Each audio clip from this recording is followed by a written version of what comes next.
Hello everyone से आज हम मार्केट एनालिसिस देखेंगे। मार्केट का आउटलुक देखेंगे और सेक्टर रोटेशन कैसा चल रहा है। एफआईआई और डीआईआई की पोजीशन कहाँ पे बढ़ रही है। रिजल्ट का एनालिसिस देखेंगे कि कौन से सेक्टर में रिजल्ट्स अच्छे आ सकते हैं।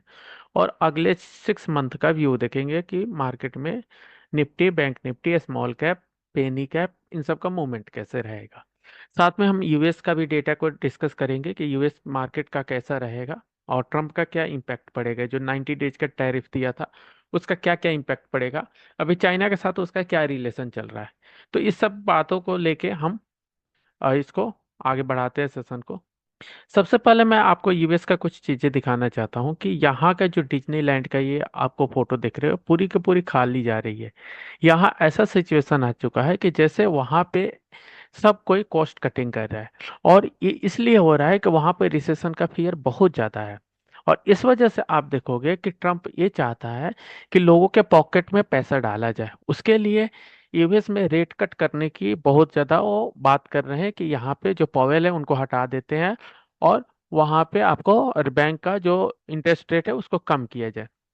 यहाँ पे आप देखोगे कि अभी की न्यूज है कि व्हाइट हाउस ने मना किया है कि पॉवेल को मत हटाओ। अगर हटाते हो तो इससे जो लोगों का भरोसा है वो मार्केट से हट जाएगा। फाइनेंशियल जो डॉलर्स है उससे भरोसा हट जाएगा और डॉलर क्रैश कर सकता है।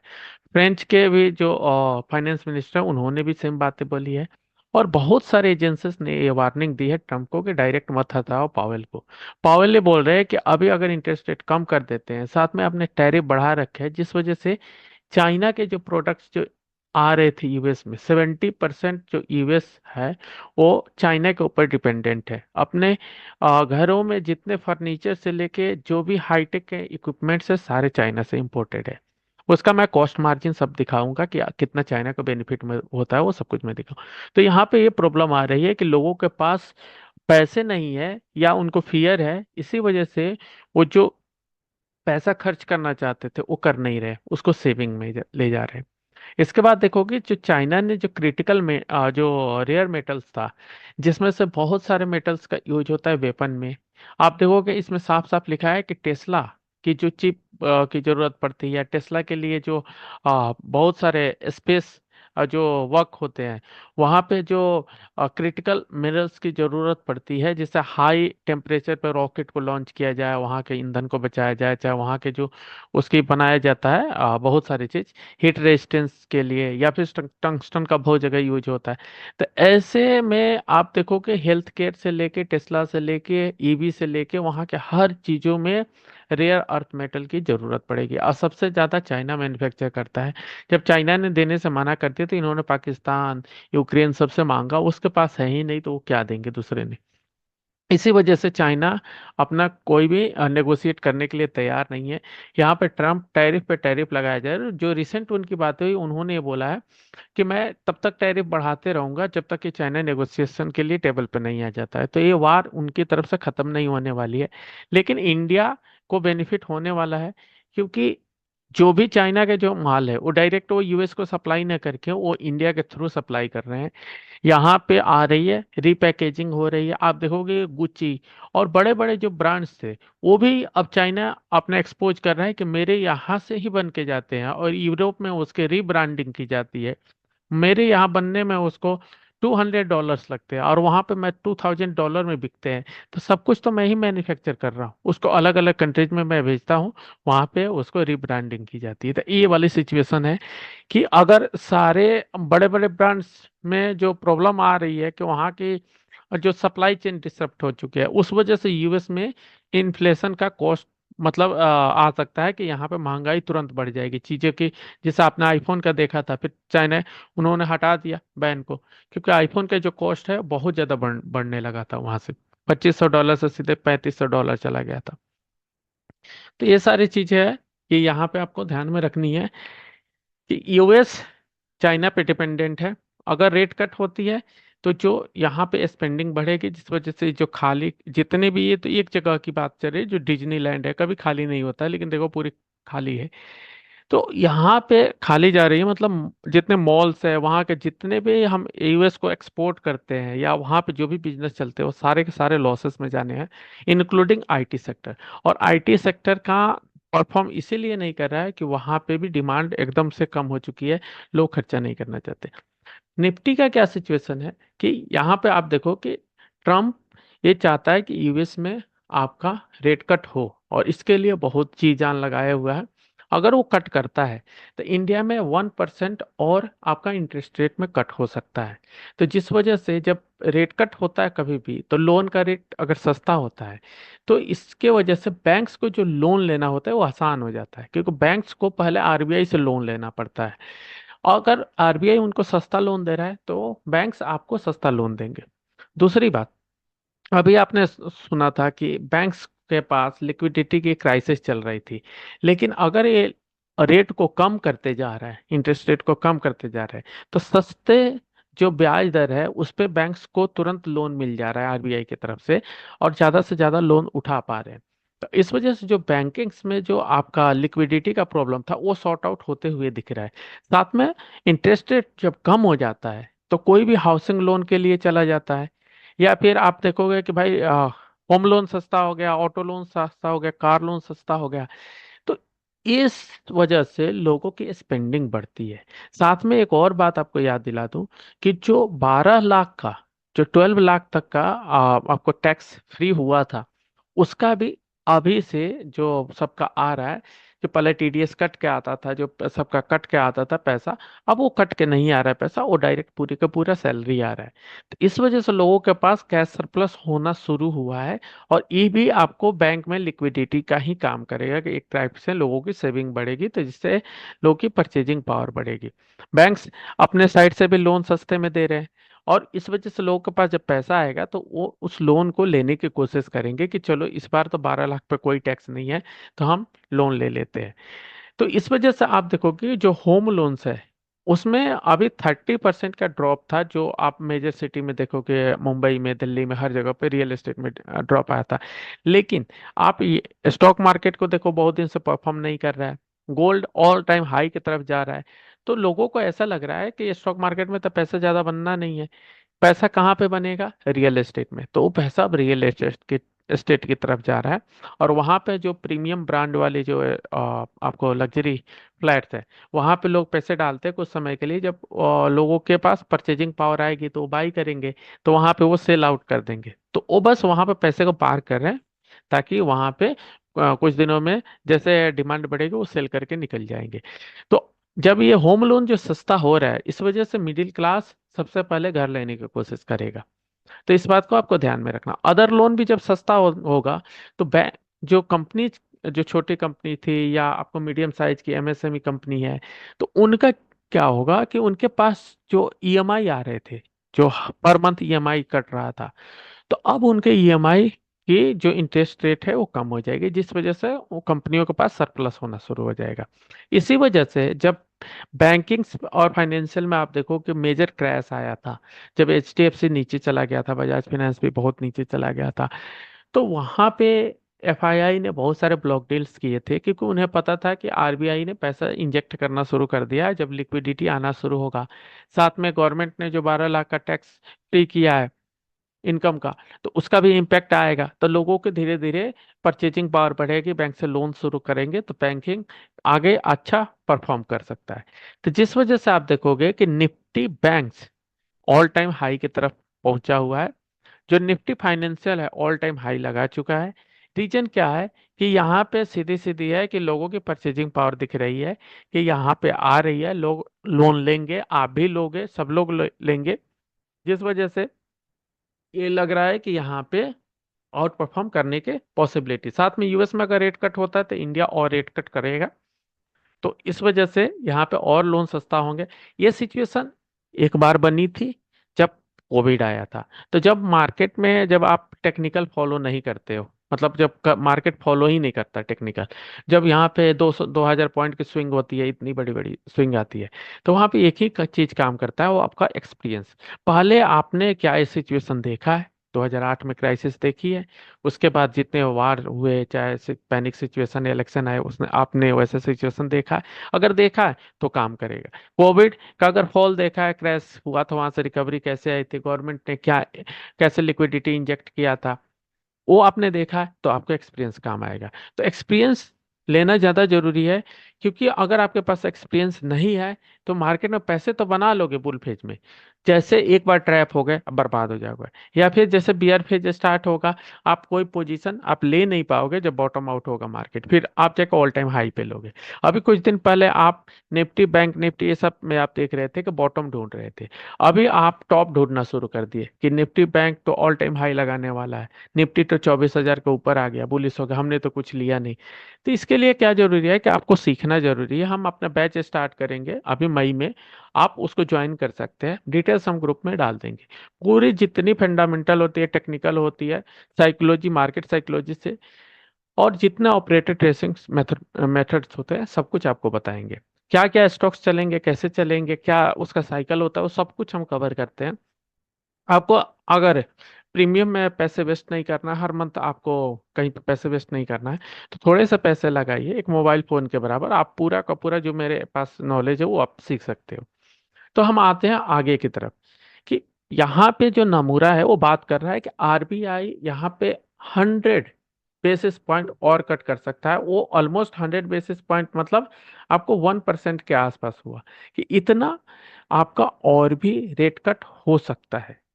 इससे आप ये सोच सकते हो कि जो हमारी इंटरेस्ट रेट है वो कितनी नीचे जाएगी, इससे जो लोन पहले से लोगों ने ले रखा है या कंपनी के ऊपर जो बर्डन है, वो बर्डन थोड़ा कम होगा और कंपनियों के पास कैश बचेगा।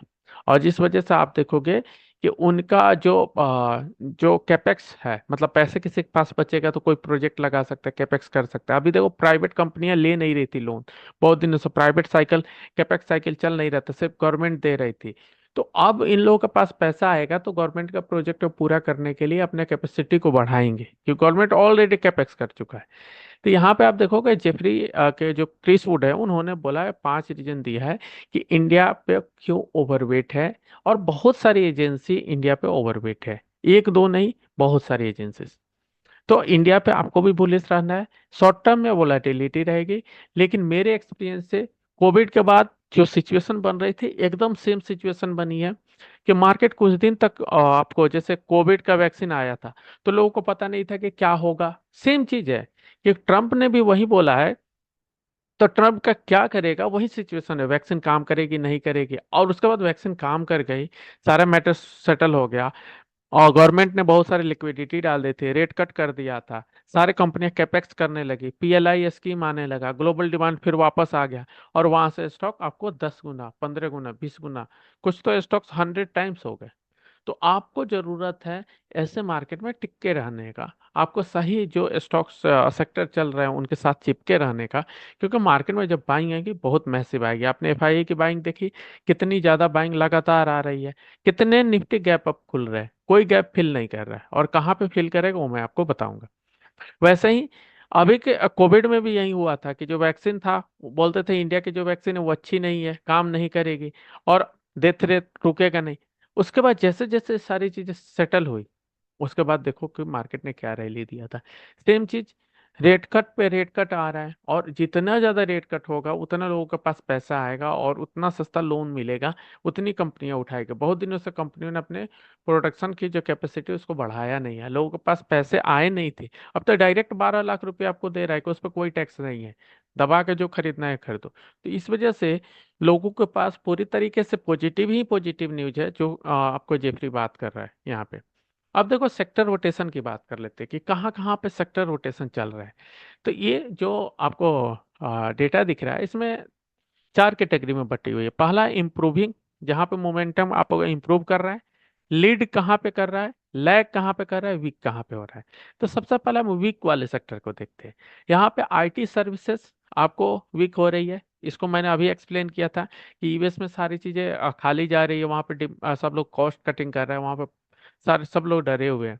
तो जिस वजह से अपने जो आईटी के ऊपर जो डिपेंडेंसी था उसको कम कर चुके हैं आईटी कंपनियों का, वहाँ पे कम हो रहा है। एफएमसीजी की जो इंटरनेशनल डिमांड थी वो कम हो गई है, जिस वजह से एफएमसीजी आपको वीक सेक्टर में आ रहा है। उसके बाद कास्टिंग फॉर्जिंग ऑटो सेक्टर पे जो इतने आपको टैरिफ लगे हैं उस वजह से जो फॉर्जिंग कंपनियां हैं और जो कास्टिंग कंपनियां हैं ये मोस्टली कार मेकिंग कंपनियों के लिए काम करती है, तो उसकी डिमांड कम हो रही है। साथ में आपको फार्मा का भी देखो, सीडीएमओ का जो थीम था, फार्मा के ऊपर जो टैरिफ लगने वाला है, जो ट्रम्प ने अलग से बोला है, ये भी आपको दिखेगा कि यहाँ पे वीक सेक्टर होते जा रहे हैं। अब यहाँ पे देखते हैं ये कि लैग कौन से सेक्टर कर रहा है। इसमें बहुत सारे सेक्टर कर रहे हैं, रियल एस्टेट भी अभी कर रहा है, जो रियल एस्टेट का ब्रोकर है वो अभी डाउन सेक्टर में है। साथ में मेन देखेंगे तो बैंकिंग सर्विसेज है, वो अभी तक लैग कर रहा था, लेकिन अब धीरे धीरे ये इम्प्रूव की तरफ जा रहा है, ये वाले से इसमें कैटेगरी में शिफ्ट हो रहा है। हाउसिंग सेक्टर जो पहले लैगिंग में था अब इम्प्रूव हो गया है आपको हाउसिंग सेक्टर। वैसे ही जो अब देखेंगे लीडिंग सेक्टर में डिफेंस एंड एरोस्पेस। अभी आपने देखा कि हाल फिलहाल में 2 दिन पहले आपको डिफेंस के लिए फिर से आया है कि यहाँ पे 2030 के लिए फिर उन्होंने मतलब फंड की अनाउंसमेंट की है कि यहाँ पे इतने का मतलब हर बार उनको कुछ ना कुछ आ रहा है प्रोजेक्ट की, 20,000 करोड़ 50,000 करोड़ डिफेंस को मिलेगा। मतलब नए नए मतलब उसमें पैसा डाला जा रहा है, मतलब सेक्टर का कैपेक्स हो रहा है, कैपेसिटी। तो इस वजह से आपको डिफेंस पे रखना है, और डिफेंस का जो भी टारगेट दिया है 30% सारे स्टॉक्स के लिए ऑन एवरेज, जो नमूरा और जेफरी दोनों ने दिया है कि 30% जो सारे स्टॉक्स है 2025 में आपको 30% के आसपास रिटर्न देंगे। इसके बाद आपको शिप बिल्डिंग में देखोगे, जिसमें आपने देखा माझगांव डॉक में ओएफएस आया था, नीचे गिरा, फिर वहां से वापस चला गया ऊपर की तरफ। उसके बाद आप देखोगे यहाँ पे जो लीडिंग में है, ये देखो ट्रांसफार्मर। ट्रांसफार्मर का नाम, यहाँ जो लीडर है 1 2 3 4 5, 6 नंबर पर आपको ट्रांसफार्मर सेक्टर का आ रहा है। तो यहाँ इसी वजह से हमने जो आपको ट्रांसफार्मर सेक्टर जो बताया था, जो गर्मी अभी आई नहीं थी, जब मार्केट एकदम बॉटम हो रहा था, तभी से हमने आपको ट्रांसफार्मर सेक्टर पे ले रखा है। क्यों ले रखा है? क्योंकि हम जानते हैं कि यहाँ पे ये आने वाला है। साथ में हमने आपको पीएसयू सेक्टर में रखा, तो जो शिप बिल्डिंग कंपनियां हैं, आप जितने भी देखो वो सारे पीएसयू ही हैं। आप जितने भी आपको शिपिंग की कंपनियां ऑलमोस्ट है, वो आपको गवर्नमेंट की तरफ से ही अनाउंस्ड है या उनके फंड्स पे डिपेंडेंट है। तो शिपिंग में हमने पीएसयू में रखा था, डिफेंस में आपको इसमें रखा था, हाउसिंग से रिलेटेड जो स्टॉक्स है उनके बारे में भी रखा था। तो ये ऑलमोस्ट आपको देखो जो गवर्नमेंट की कंपनियां हैं वही सारे ज्यादा के ज्यादा परफॉर्म कर रही है, ज्यादा स्टेबल है। क्योंकि बाकी सारी कंपनियों में कहीं पे प्रोमोटर कोई स्कैम कर रहा है, कहीं पे आप देखोगे कि उनका किसी ट्रेडिंग वाले का स्कैम चल रहा है, कहीं पे उन्होंने पंप डंप किया हुआ है, कहीं कोई एसएमई आया है मेन बोर्ड में, वहां पे पहले से स्कैम हो रखा है, कहीं पे एडी के छापा चल रहा है। तो ये सारी चीजें चल रही है, तो वहां पे लोगों का भरोसा टूट चुका है प्राइवेट सेक्टर में। वो किसी पे भरोसा नहीं कर रहे। जो गवर्नमेंट की कंपनियां हैं या एकदम जहाँ पे अनडिस्प्यूटेड कंपनियां हैं वहां पे ही भाई कर रहे हैं। तो आप देखो ट्रांसफार्मर सेक्टर आपको लीडिंग में जो हमने दिखाया था, आज प्रूफ हो गया कि हाँ ये चीज सही में था कि आपने बताया था पहले, ट्रांसफार्मर आपको लीडिंग में है। शिपिंग लीडिंग में ये भी पीएसयू है, डिफेंस पीएसयू है, और आपका हाउसिंग जो फाइनेंस है और बैंकिंग में आप जाके देखोगे ये सारे पीएसयू के ही, पहले पीएसयू बैंक ही पहले आउट परफॉर्म किए थे।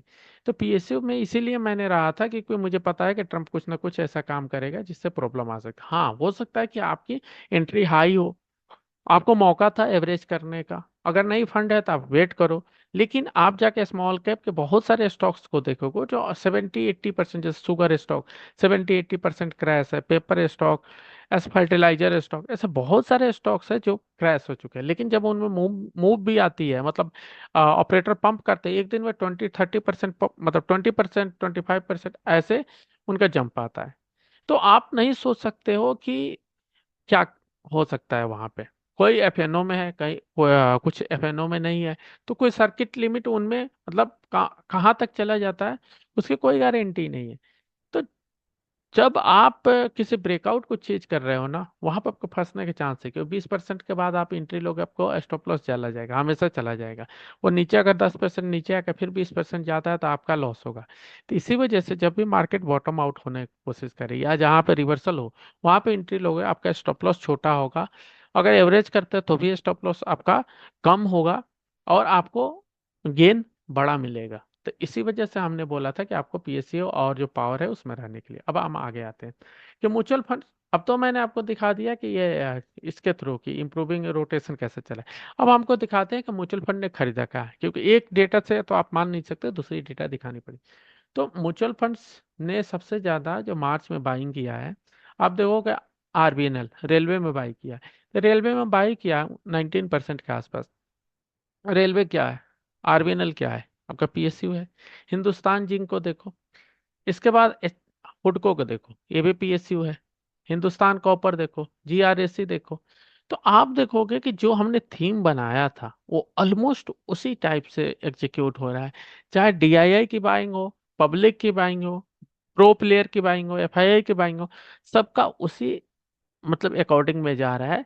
और आगे आने वाले समय में आप पहले इन स्टॉक्स में या इन सेक्टर्स में रिकवरी देखेंगे जो इनमें लीडिंग में है। तो आप इसका स्क्रीनशॉट लेके रख लीजिएगा और आप देखिए कौन कौन से स्टॉक्स आपको, सेक्टर्स कौन कौन से आ रहे हैं आपको लीडिंग में। और जो लीड कर रहा है इसी में आपको रहने की जरूरत है। लैगिंग और वीकनेस वाले स्टॉक्स में जो सेक्टर है उसमें रहने की जरूरत नहीं है। अब आ जाते हैं कि निफ्टी 50 का इंडेक्स को देख लेते हैं। जब मार्केट नीचे की तरफ आया था तो मैंने आपको एक चीज बताया था कि जो 4 जून का लेवल है, और जो 4 जून का लेवल क्या है, यह है आपका जो इलेक्शन हुआ था जब बीजेपी हारने वाली थी, तो जो पैनिक बॉटम बना था वो लेवल था। और यहाँ पे आप देखोगे कि 21,500 के आसपास था।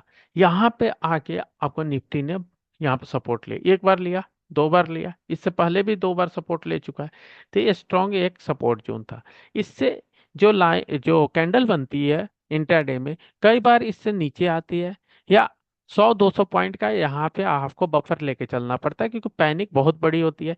लेकिन सपोर्ट इसी के आसपास आता है, हर बार इसी के आसपास आया।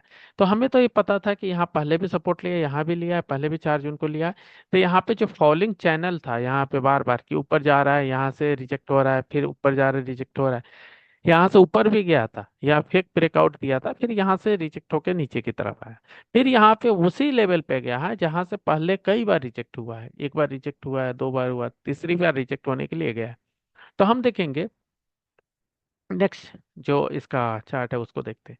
जब 4 जून की जब आपको क्रैश आया था, और यहाँ से जो मार्केट में रिकवरी हुई थी, बहुत शार्प रिकवरी हुई थी, ज़्यादा टाइम नहीं लगा था। और यहाँ से अच्छा खासा पॉइंट, 2,000 पॉइंट के आसपास के, 2,000-3,000 पॉइंट की तुरंत से रिकवरी आ गई थी यहाँ से। तो आप देखोगे कि ये जो मूवमेंट होता है, अगर आपने यहाँ पे कैच नहीं किया, इस कैंडल पे यहाँ पे नहीं किया, तो बहुत सारे स्टॉक्स आपने 20-30% रिकवर हो चुके थे। और यहाँ तक आते आते जब ये आपको पहला जो यहाँ पे, यहाँ तक तो स्टॉक अपने प्रीवियस हाई के आसपास आ चुका था। जब यहाँ पे दूसरी बार जब इसमें बाइंग स्टार्ट हुई, जहां पे रैली स्टार्ट हुई, जब मीडिया के अटेंशन आने लगा, तो स्टॉक्स वहां पे 40-50% का पॉजिटिव रिटर्न देना शुरू किए थे। बाद में यहाँ पे देखो कि प्रॉफिट बुकिंग आई थी। तो सेम चीज है कि जब शार्प शॉर्ट टर्म में शार्प रैली आती है तो वहाँ प्रॉफिट बुकिंग आती है। यहाँ पे भी सेम पैटर्न बन रहा है कि फॉलिंग चैनल तो बहुत कंटिन्यूअस बना हुआ है। यहाँ से ये गैप छूटा हुआ है, यहाँ पे गैप छूटा है, यहाँ पे गैप छूटा है। तो जब गिर भी रहा था तो बड़े बड़े गैप छोड़ के गिर रहा था, और जब ऊपर भी जा रहा है तो पूरा गैप मतलब छोड़ के जा रहा है।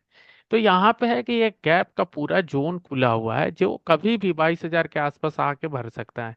लेकिन आज नहीं भरेगा, क्योंकि यहाँ पे निफ्टी जो आपको बैंक निफ्टी का जो होता है, 30% का वेटेज निफ्टी में होता है। तो बैंक निफ्टी जब 2-2 हजार पॉइंट चल रहा है, तो निफ्टी को भी आपको 500 पॉइंट, 600 पॉइंट एक दिन में मूव करेगा। तो जब तक बैंक निफ्टी स्ट्रांग है तब तक निफ्टी को ऊपर खींच रहा है।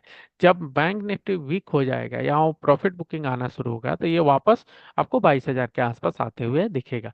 लेकिन एक चीज मान के चलो कि ये जो लेवल देख रहे हो 21,500, ये अल्टीमेट बॉटम बन चुका है। एक बार बना, दो, तीन, चार, पांच, 5 बार बन चुका। हर पैनिक में बना, जब बीजेपी हार रही थी तो भी बना था, जब ट्रम्प ने इतनी बार टैरिफ अनाउंस की तो भी बना। तो आपको इससे डरने की जरूरत नहीं है, मार्केट इसके नीचे नहीं जाएगा। लेकिन मार्केट में वही स्टॉक चलेंगे जो अब पॉजिटिव ट्रेंड में आ चुके हैं। जो निगेटिव में है, 70%, 80% लॉस में है, पेनी स्टॉक्स है, वो अभी नहीं रिकवर करेंगे। वो तब रिकवर करेंगे जब मार्केट 26 प्रीवियस हाई को जब क्रॉस करेगा, तब उनमें रिकवरी आएगी। तो हम यहाँ पे देख रहे हैं कि यहाँ पे कितने बार आपको रिजेक्शन मिला है, तो आप देख लो। एक बार यहाँ के आसपास देखो, थोड़े से फेक ब्रेकआउट होके यहाँ से रिजेक्ट हुआ है। इसी लेवल से यहाँ पे रिजेक्ट हुआ, इसी लेवल पे यहाँ से रिजेक्ट हुआ, और इस बार भी इसीलिए इसीलिए हमने आपको वार्निंग दिया था कि निफ्टी ऐसे रेंज में है कि अगर ट्रम्प कुछ ऐसा बात कर दिया, कुछ चीज कर दिया, फेड का जो पावेल उसको निकाल दिया, या कुछ चीजें हो गई, या चाइना की तरफ से कुछ रिटेलिएशन आ गया, तो यहाँ से फिर से रिजेक्ट होके आ सकता है। लेकिन मान के चलो बॉटम आपको दिख रहा है क्लियर कि 21,500 के आसपास है, तो जब भी मौका मिले आप यहाँ पे बाई कर सकते हो। आप जरूरी नहीं कि स्टॉक में बाई करो, कि स्टॉक का नहीं पता है, आप जो म्यूचुअल फंड में बाई करो, जो निफ्टी फिफ्टी के जो म्यूचुअल फंड है उनमें बाई करो, आपको वहां पे 20-30% रिटर्न मिलेगा। क्योंकि जब इंडेक्स जब यहाँ से आपको 21,500 से वापस 26,000 जाएगा, 25,000 जाएगा, जब भी जाए, इस साल जाए अगले साल जाए, आपको रिटर्न बन के मिलेगा। सारे मैंने सिचुएशन समझा दिया है, रेट कट से क्या इम्पैक्ट पड़ेगा, ट्रम्प अगर नेगोशिएट करना शुरू कर देता है, क्योंकि वहां पे प्रॉब्लम आ चुकी है, और आपको मैं दिखा रहा हूँ कैसे पूरी की पूरी वहां का सिस्टम हिली पड़ी है, खाली सारी चीजें आ रहे हैं, इन्फ्लेशन का प्रॉब्लम आ रहा है, लो रिसेशन में भी जा चुका है। तो अगर ऐसा सिचुएशन है तो उसको कुछ ना कुछ करना ही पड़ेगा, जो लिबरल होना पड़ेगा कि ठीक है भाई, जितना हमने टैक्स लगाना था लगा दिया, चलो आप एक दूसरे से बात करते हैं और सब कुछ को सेटल करते हैं। तो यहाँ पे जैसे दिन अनाउंस होगा मार्केट तुरंत ऊपर जाएगा। जैसे अभी अपने गैप अप देखे तो कुछ भी नहीं है, इससे भी बड़े बड़े गैप अप आ सकते हैं। तो आपको ध्यान में रखना है कि लोड करके रखना है, 21,500 से 22,000 के बीच में जब भी निफ्टी आए आपको बाई करके रखना है।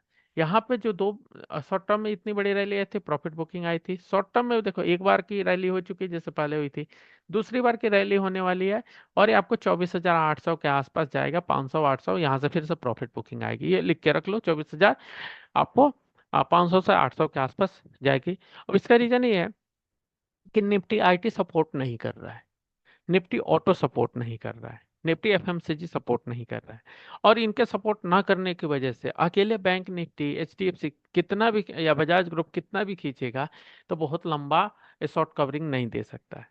यहाँ से आपको करेक्शन फिर से स्टार्ट हो जाएगा, ये कंसोलिडेशन इसको करना पड़ेगा, और कंसोलिडेशन करके यहाँ पे आपको जो गैप है इसको फिल करने के लिए जैसे आपको जून आएगा, जो मैं बोल रहा हूँ कि जून में जैसे ट्रम्प अपना फिर से अपना 90 डेज की पॉलिसी को रिवाइज करेगा, या फार्मा पर अचानक से टैरिफ लगा दिया थी 22,000 का कवर करते हुए, तो यहाँ पे करना क्या है कि आप जो पोजीशन लिए, जैसे ट्रांसफार्मर से स्टॉक्स में लिया, वहाँ 20-30% आपको प्रॉफिट मिला, वहां पे आपको बुक करके निकल जाना है।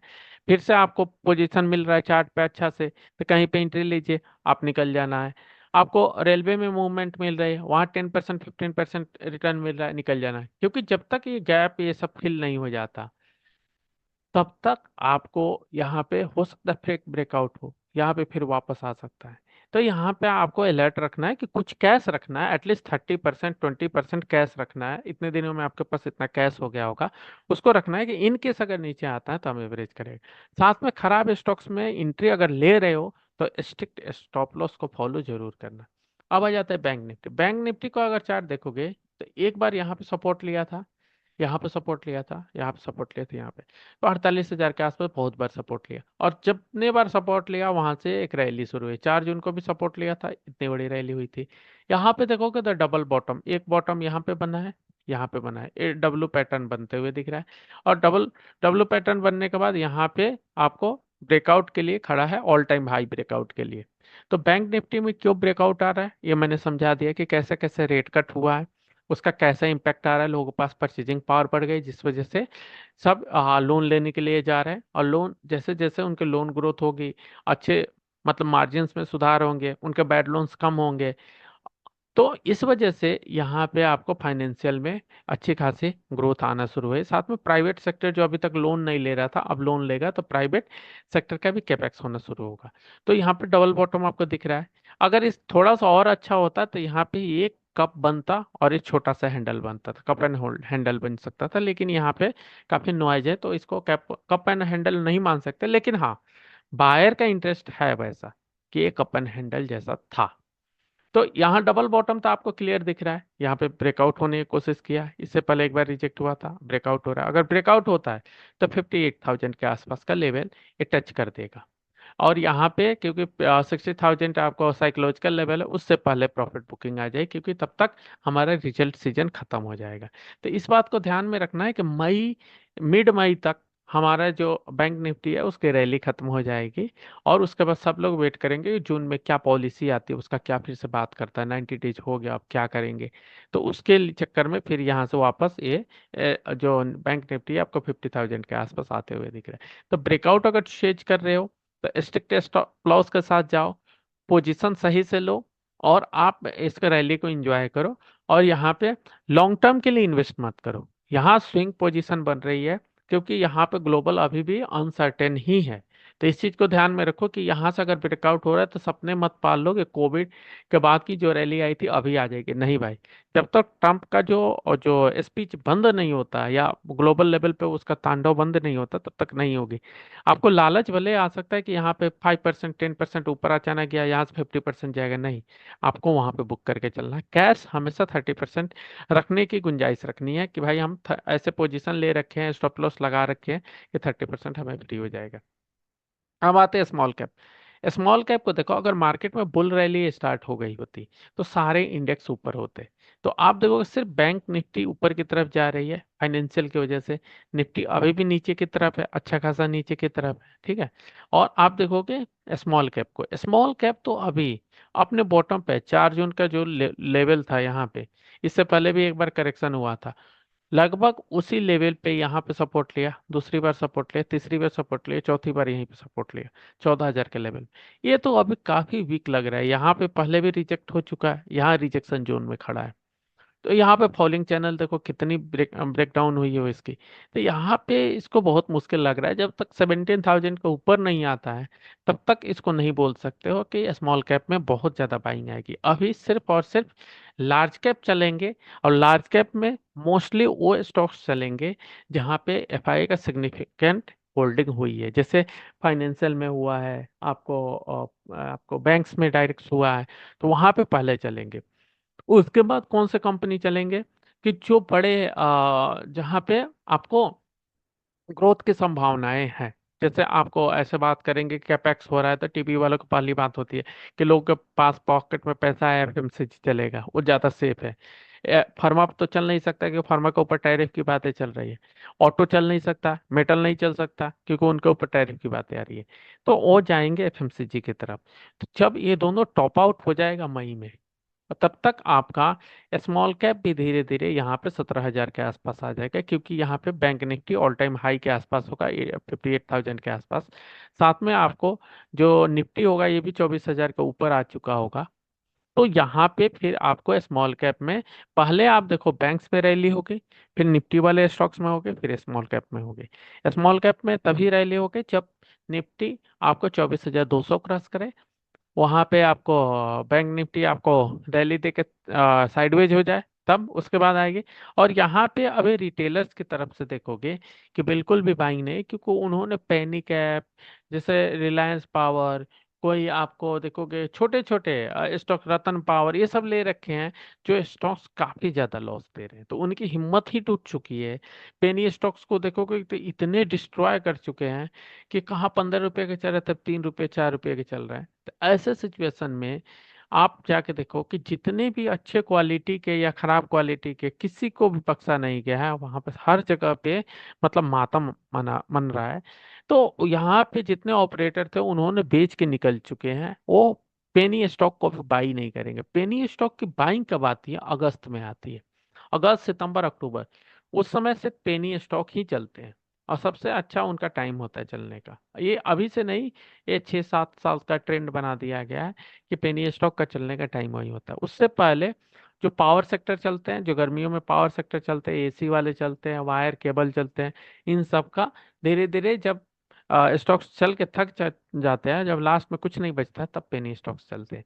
तो पेनी स्टॉक में अगर फंसे हुए हैं तो आपको काफी टाइम लग सकता है। इसी वजह से बार बार आपको बोला जा रहा है कि इस सब चीजों से दूर रहो और उसको एवरेज करने की कोशिश ही मत करो। वो आएगा, जो पेनी स्टॉक जब भागते हैं तो कुत्ते की तरह भागते हैं, वो रुकते नहीं। तो उसमें एवरेज करने की अभी जरूरत नहीं है, आपको जून में मौका मिलेगा, जून जुलाई में ट्रम्प की क्या पॉलिसी है तो उस समय करो। स्मॉल कैप का जो मूवमेंट है वो निफ्टी के ऊपर डिपेंडेंट है, 24,200 के ऊपर आएगा तो रिटेलर बुलिश होंगे, यही मान के चलो कि जितने रिटेलर के पास ये है वो सिर्फ वेट एंड वॉच है, वो कुछ खरीद नहीं रहे हैं, बस देख रहे हैं मार्केट को। बाकी जो ट्रेडर हैं ट्रेडर भी बहुत कम एक्टिव है, 10% एक्टिव है, बाकी सारे 24,000 का वेट कर रहे हैं। 24,000 के बाद आप देखो कि हर जगह ट्विटर पे जब ये मैसेज आने लगे कि यहाँ से स्टॉक्स 10x हो जाएगा, 2x हो जाएगा, 5x हो जाएगा, यहाँ कैपेक्स ये चल रहा है, मैनेजमेंट आके टीवी बोलने लगेगा, जैसे जेंसोल का बोल रहा था, ऐसा बहुत सारे मैनेजमेंट आके बोलना शुरू कर देगा कि हमारे जो कंपनी के यहाँ से ये गाइडेंस हो रही है, वैसे हर जगह एक पान वाला भी बुलिश हो जाएगा। तो समझ लेना कि यहाँ से बोलना स्टार्ट होने वाला है। तो अभी वैसा सिचुएशन नहीं है, ना कंपनी का कोई मैनेजमेंट आके बोल रहा है, मतलब स्ट्रॉन्ग गाइडेंस दे रहा है। आप देखो आईटी कंपनियों के रिजल्ट है, सबके गाइडेंस खराब ही है, अभी तक कोई भी अच्छा नहीं आया। तो इस वजह से अभी स्विंग में जाना है, मोमेंटम ट्रेड करना है। अगर आपसे खुद से नहीं हो रहा तो प्रीमियम ज्वाइन कर सकते हैं, लेकिन हर जगह आपको स्ट्रिक्ट स्टॉप लॉस लेना है। हम लोग अपने जो भी स्टॉक्स देते हैं 2-3 बार कोशिश करते हैं कि स्टॉक वो अपना पॉजिटिव जो ट्रेंड है उसको पकड़ ले। अगर नहीं पकड़ता तो फिर हम उसमें आपको पोजीशन स्क्वायर अप करा देते हैं, या आपको बोल देते हैं कि अपने अकॉर्डिंग देख लो, क्योंकि पैसे तो सबके पास लिमिटेड है, उससे ज़्यादा नहीं। हाँ, जो पीएसयू वाले स्टॉक्स है उसको हम होल्ड कर रहे हैं, क्योंकि सबसे सेफ वही लग रहा है। गवर्नमेंट के जो ट्रम्प का इम्पैक्ट है वो कुछ नहीं पड़ने वाला, गवर्नमेंट की पॉलिसी कंटिन्यूअस है। और जितना बूस्टअप पे बूस्टअप दिया जा रहा है, साथ में प्राइवेट कैपेक्स होगा तो गवर्नमेंट के जो भी प्रोजेक्ट डिले हो रहे हैं वो जल्दी कंप्लीट होगा। तो इस वजह से हमें गवर्नमेंट वाले जो स्टॉक्स में जहां पर अगर किसी का हमारी पोजीशन जो ओल्ड है वो अगर लॉस में भी है तो उसको होल्ड कर रहे हैं, क्योंकि हमें पता है ये कंपनियां डूबने वाली नहीं है, इसके प्रोमोटर्स ऐसे नहीं है कि स्कैम कर जाएं। बाकी जो प्राइवेट के जितने भी ऑटो इंसिलरी आईटी मेटल सारे जो पोजीशन था वो स्क्वायर अप कर चुके हैं, उसमें हम पिछले 6 मंथ से कोई पोजीशन नहीं ले रखे हैं। तो ये चीज, तो प्रॉफिट बुकिंग आपको जून के आसपास अगर देखने को मिलेगी। बुल रन तभी आएगी जब रेट कट आपका जून, सितंबर और नवंबर 3 महीने लगातार हो यूएस में, तो आपको ग्लोबल लेवल पे डिमांड पूरा पिक करेगा। सडनली यूएस में अचानक से सप्लाई पहले से खराब है और अचानक से डिमांड बढ़ेगी, क्योंकि वहां पे सब कुछ नॉर्मल हो गया, वापस सबको चाहिए होगा, वहां पे रेट कट हो गया, तो वहां की कंपनियों को तुरंत कैपेसिटी एक्सपेंशन करना होगा। तो यहाँ से इंडिया से बहुत ज्यादा माल जाएगा, तो वहां पे एक बहुत बड़ी बुल रैली आ सकती है। तो इस बात को ध्यान में रखना है। तो अभी आप देखोगे चाइना का ऊपर जो टैरिफ चल रहा है बाहर, इससे किसको कितना चाइना को नुकसान हो रहा है, जो आप इस सोच रहे हो 245% हो गया, 300%। अब देखो input cost in China US dollar में है और price in USA. LED TV होती है, इसको बनाने का कॉस्ट देखो $100 के आसपास होती है, बेचता कितना है, 300 से $600। बल्ब की बात करें, लेड बल्ब जो आप लगाते हो, इसका है 0.3, 0.3 से $1। बेचता कितना है, अगर 0.3 का बनाता है तो $2 का बेचता है, $1 का बनाता है $5 का। मार्जिन देखो, इसको 5 गुना बेच रहा है, 500। मतलब सोचो कि $4 का प्रॉफिट हो रहा है, 400% पे बेच रहा है। अगर उस पे इसको पे आपने टैरिफ लगा दे, इसने $1 की जगह अगर $2 इसका मतलब हो रहा है, $1 बनाने का, $1 इस पे टैक्स और लगा दिया आपने, तो $2 हो गया, तो भी इसको ₹3 बच रहा है। तो $3 भी तभी भी इसको 200%, 300% का गेन हो रहा है। तो यहाँ पे आप देखो ईवी चार्जर का भी सेम चीज है, ईवी बैटरी का है। टॉय का देखो, टॉय तो 10 टाइम्स ऊपर बेचता है ये। टेक्सटाइल में देखो, आप जो टेक्सटाइल पे इतना बुलिश हो रहे थे, आप देखो $2 की बनती है। गुच्ची वगैरह के जितनी कपड़े होते हैं सारा यूएस में बनते हैं, वहाँ $200 में मिलते हैं और $2000 में बिकते हैं। ये वाली सिचुएशन है। तो ये यहाँ से चाइना बनाता है और अपना वेयर हाउस या अपना जो कोलोबरेशन अलग अलग यूरोप में खोल रखा है, इंडिया में है, और कई कंट्रीज में है जहाँ पे उनकी चीजें आती है। यहाँ पे भी देखोगे जितने बजाज इलेक्ट्रिकल है, ये सारे चीज फिलिप्स है, वो सारे के सारे कहाँ से प्रोडक्ट मंगाते हैं, सिर्फ असेंबली के काम इंडिया में किया जाए, प्रोडक्शन नहीं होते है यहाँ पे ज्यादा। चाइना से मंगा, जब आप कोई भी हार्डवेयर ले रहे हो ना, उसको खोल के देखो, फोन खोलो उसका बैटरी देखो किसका है, चाइना का है। कोई भी आप टीवी खोलो उसको पीछे से खोल के देखो, देखो चाइना के जो सर्किट सारी चाइना की लगी है। फैन आ रहा है, फैन खोल के देखो, बल्ब आ के रहा है, बल्ब खोल के देखो। रिमोट तक भी चाइना की आती है, चार्जर तक चाइना की होती है। मोबाइल फोन्स तो सारे चाइना के ही होते हैं, अलग अलग ब्रांड से आते हैं। तो ये सारी चीजें हैं कि जो आप नहीं समझ पा रहे हो। फार्मा के ऊपर देखो कि इनकी कॉस्ट कितनी कम है, और यहाँ से 10-10 टाइम्स पे बेच रहे हैं ये। तो इनको 1000% का प्रॉफिट हो रहा है, उस पर आप टैरिफ लगा भी दोगे तो क्या फर्क पड़ जाएगा उनको। ये इतने ज्यादा मार्जिन पे काम कर रहे, प्रॉब्लम आपको हो जाएगी। ये $50 के जगह आपको $60 के बेच देंगे। प्रॉब्लम आपकी बढ़ेगी, इनका बिजनेस के ऊपर कोई असर नहीं पड़ेगा। ये वैसे कंट्रीज में ओ चले जाएंगे, वियतनाम में चले जाएंगे, आपको इंडिया में चले आएंगे, ये ऑस्ट्रेलिया में कर लेंगे, वहां से रीरूट कर देंगे। तो इसीलिए आपको ये समझ के चलना है कि चाइना के ऊपर कोई असर नहीं पड़ेगा। स्लो डाउन आएगी, लेकिन चाइना उसके लिए नए पार्टनर ढूंढ लेगा। प्रॉब्लम आएगी यूएस में। तो ये जो ट्रम्प की पॉलिसी, इसके वजह से उनको सेल्फ की नुकसान होने वाली, चाइना का नहीं होने वाली है। ये इस वजह से क्या होगा कि जब ये टैरिफ लगाना शुरू किया, तो ये चाइना क्या करेगा, इंडिया की तरफ आएगा कि इंडिया में हम अपने सामान को यहाँ पे कर देते हैं, यहाँ की कंपनियों के साथ कोलेबोरेशन कर लेते हैं, इंडिया में उसी चीज को हम रीब्रांडिंग करके यहाँ से इंडिया के से बेच देंगे। चाइना को भी बेनिफिट हो गया, इंडिया को भी बेनिफिट हो गया। तो इंडिया के एक्सपोर्ट बढ़ने वाली है, मान के चलो बढ़ने वाली है, क्योंकि चाइना का थ्रू लेवल देख के कोई नहीं खरीदेगा, इंडिया का लेवल देख के खरीद लेगा। तो चाइना बहुत दिमाग लगा रहा है, तो चाइना को हराना बहुत मुश्किल है। अभी देखो कि कुछ कुछ चीजों में नए नए आपको आइडिया जा रहे हैं, जैसे किसी लोगों ने अभी स्टार्ट किया है कि यहाँ पे गैस बेस्ड पावर जो डेटा सेंटर के लिए स्टार्ट कर रहे हैं। तो डेटा सेंटर के जो जरूरत है, वो काफी ज्यादा जरूरत है। अभी अनंतराज का रिजल्ट आने वाला है, उसको देख लेना, एक मंडे को है। अगर रिजल्ट अच्छा आता है, तो डेटा सेंटर एक अच्छा इमर्जिंग थीम बन सकता है, क्योंकि हर जो कंपनी है, सबको डेटा सेंटर की जरूरत है, और बहुत ज्यादा जरूरत है डेटा सेंटर को।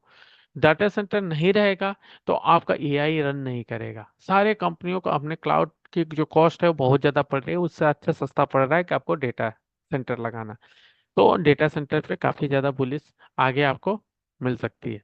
तो ये चीज को हम देखेंगे, बाकी सेक्टर वाइज एक एक करके हम ये चलेंगे। लेकिन मान के चलो, अगर डेटा सेंटर में इतनी जरूरत पड़ती है, तो एक डेटा सेंटर चलाने के लिए कम से कम 4-5 मॉल में जितनी बिजली जाती है, या आपका एक कॉलोनी, 2 कॉलोनी की जितनी बिजली जाती है, उतना एक डेटा सेंटर चलाने में जरूर जाती है। तो जो आपको इलेक्ट्रिसिटी के जो कॉस्ट है वो बहुत ज़्यादा पड़ने वाली है। उसी के लिए जो ये पावर की जो सप्लाई है, उसको मेंटेन करने के लिए बोल रहे हैं कि गैस जो बेस्ट है, पावर प्लांट लगाया जाए, जिससे हम डेटा सेंटर को पावर सप्लाई कर पाए। लेकिन कुछ भी हो, एक चीज़ का ध्यान रखना, आप गैस से पावर बनाओ, चाहे आप कोयल से बनाओ या न्यूक्लियर से बनाओ, सब में ट्रांसफार्मर की जरूरत पड़ेगी। अब नया किस्म का गैस बेस्ड पावर लगाओगे, इसके लिए नए किस्म के ट्रांसफार्मर की जरूरत पड़ेगी। न्यूक्लियर बनाओगे, उसके लिए अलग किस्म के जो ट्रांसफार्मर की जरूरत पड़ती है। विंड वाले बनाते हैं, उसके लिए अलग पड़ती है। तो स्टोरेज तो करना है आपको, स्टेप अप स्टेप डाउन तो करनी है पावर को। तो इसी वजह से मैं ट्रांसफार्मर सेक्टर पे हमेशा बोलिश हूँ। और हमेशा आप उठा के देखो, किसी भी ट्रांसफार्मर स्टॉक को उठा के देखो, जो अच्छे अब तक ग्रो हो चुके, हिताची हो, सीमेंस हो, कोई भी हो, आपको उसको देखो, वोल्ट एमईपी हो, उन्होंने देखो कभी वो 30, 40, 50, 100 रुपीज के थे, आज वो कहाँ से कहाँ जा चुके हैं, 1000, 10,000, 13,000 ऐसे जा चुके हैं। तो ये है कि आप ग्रोथ को समझ गए, अच्छे से उठाओ। और जो ज्यादा इमर्जिंग सेक्टर है, उसके बारे में कोई ज्यादा डिस्कस नहीं करता, क्योंकि आइडिया सबके पास आ जाएगा, तो फिर कोई डिमांड नहीं बचेगी, सबके पास आ जाएगा तो कोई बाई नहीं करेगा। तो इसी वजह से आज तक छुपा के, हिताची एनर्जी के बारे में आपने सुना भी नहीं होगा। उसका स्टॉक लगातार ग्रो किया है, लगातार 13,000, 13,000 के आसपास पहुंच चुका है। उसके बारे में कोई डिस्कस ही नहीं करता, कभी नहीं आएगा मल्टीबैगर है। क्योंकि असली जो मल्टीबैगर होता है ना, जो लॉन्ग टर्म बढ़ते रहेगा, उसके बारे में कोई डिस्कस ही नहीं करता। वो आपको चिपकाया जाता है कि जेंसोल आपका मल्टीबैगर निकला, आपको वारे रिन्यूएबल मल्टीबैगर निकला, ईकेआई केपीआई एनर्जी निकला। मतलब उसको ऐसा पंप डंप करके चूस लिया जाता है कि अगले 10 साल की स्टोरी खत्म हो जाए। तो आपको थोड़ा सा ध्यान में रखना है। और आपको क्लासेस ज्वाइन करना है, तो आप ज्वाइन कर सकते हो। बाकी आप देख सकते हो कि अदर ग्रुप के कंपैरिजन में हमारे कंटेंट या जो भी अपोर्ट होता है वो काफ़ी ज़्यादा होता है। हम कभी ये कोशिश नहीं करते हैं कि हम आपको कम नॉलेज दें, चाहे फ्री का हो या आपको प्राइवेट में हो। हम जितना हमें हो सकता है, हम सब कुछ देने की कोशिश करते हैं। तो मेरे अकॉर्डिंग आपने लाखों रुपए खर्च किया आपके एजुकेशन पे, हजारों रुपए की बात है। अगर आप सीरियसली मार्केट को समझना चाहते हो, इस साइकिल को समझना चाहते हो, जब टेक्निकल के बियॉन्ड अगर जाके समझना है, तब ये करना है। टेक्निकल का सिर्फ ट्रेड करना है, ट्रेडर बनना है, सट्टे करने हैं, तो कोई इशू नहीं। वो आप चार्ट देखो, जहां ब्रेकआउट आ रहा है, चाहे अच्छा स्टॉक है बुरा स्टॉक, खुद पढ़ो। पैसे नहीं बनेंगे, आप लाखों रुपया बना सकते हो, करोड़ों के सपने मत देखना। Thank you. Good night. Thank you. Good night.